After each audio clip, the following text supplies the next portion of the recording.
So following the passage of the budget this past Friday, Marjorie Taylor Greene, in a fit of fury, decided to introduce a resolution to expel Mike Johnson from the speakership. She filed the motion to vacate, and of course, Congress then immediately went on their little 2-week hiatus. So we're not going to see anybody voting on this just yet. However, the backlash from Greene filing this motion has been tremendous.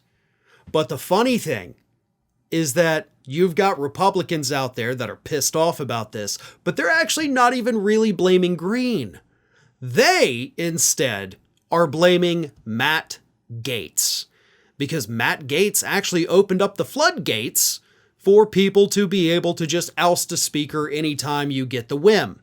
So, former Republican House Speaker Newt Gingrich, probably one of the most successful Republican House Speakers in our lifetime, in a bad way, but he was successful with the horrible things he did.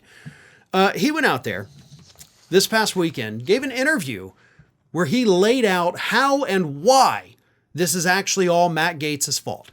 Marjorie Taylor Greene may be the idiot, but Matt Gaetz is the one who paved the way for this level of stupidity. Here's what Gingrich said. "We shouldn't underestimate how bad what Matt Gaetz did was for the whole system. He unleashed the demons. He went after somebody who had raised $480 million, had gained seats for 3 elections in a row, and he drove Kevin McCarthy out of office. And from that point on, it has been a disaster.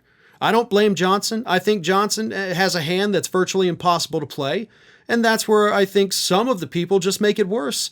This is the best argument I've seen for why we need not only to elect Donald Trump, but to elect a very large majority with him. When I was Speaker, I had a lot more ability than Dan Johnson, means Mike Johnson, did to run the House because I had a big enough majority.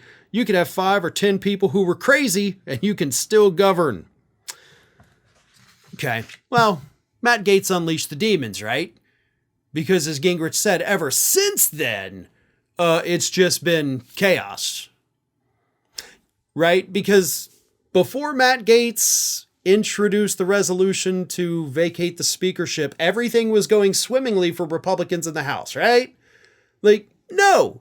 Gingrich, you are so delusional. I mean, don't get me wrong. You're 100% right about Matt Gaetz. Had Matt Gaetz not done it last year to Kevin McCarthy, it wouldn't have opened up the possibility to, oh, this is a thing we can do? Hell yeah, let's just do it whenever we don't get our way. And it's important to remember that Marjorie Taylor Greene is mad at Speaker Johnson because he didn't shut down the government.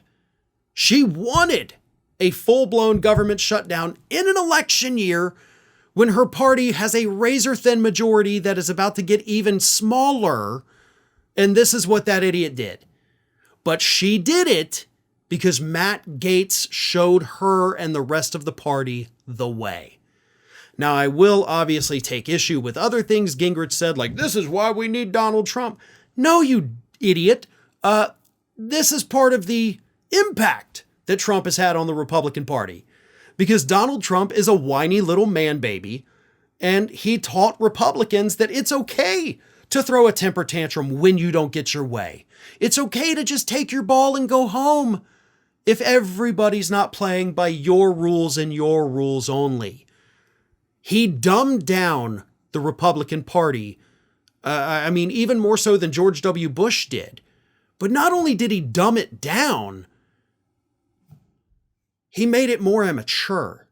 And that's the problem. This is why this Congress has passed the fewest amount of bills ever in history. It's because these people think if I don't get my way 100% of the time, I'm not going to play. I'm not going to negotiate. I'm not going to try to make deals. It's my way or nobody gets anything at all.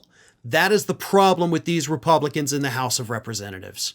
Matt Gaetz helped show them this way. But I will add, Trump is the one who paved the way for all of those idiots to begin with.